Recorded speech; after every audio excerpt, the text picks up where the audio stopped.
schedule na po sa atong mga eskwelahan, mag-schedule na ta sugod aning siminaha sa pagpangumpisal sa mga bata gikan sa grade 4 hangtod sa grade 6.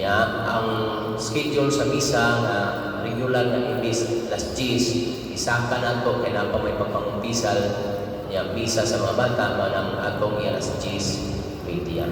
So inaon magtamod sa mga kalihukan anahon sa Kwaresma ang pagpuasa o ang pag-abstinensya pagdili og kaon sa karne. Salamat sa inyong pagtambong sa Santos nga misa. Manindog ang tanan. Ang Ginoo maanaa ninyo.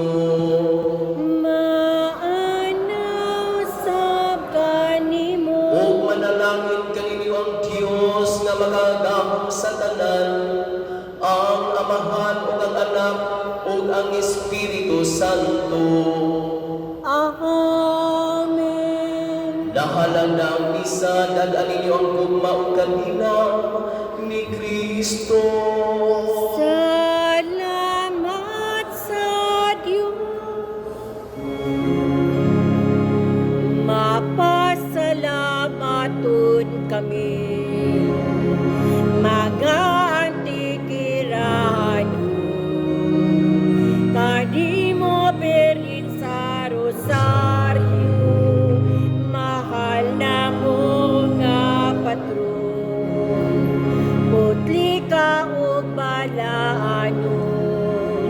Inahan kang mapinanggaon. Matinabangon ug maluluoy. Padayon kang pagadayon sa tanan nga lungsuranon. Ug unta magmalambon pakinig lungsod nga makasaysayanon.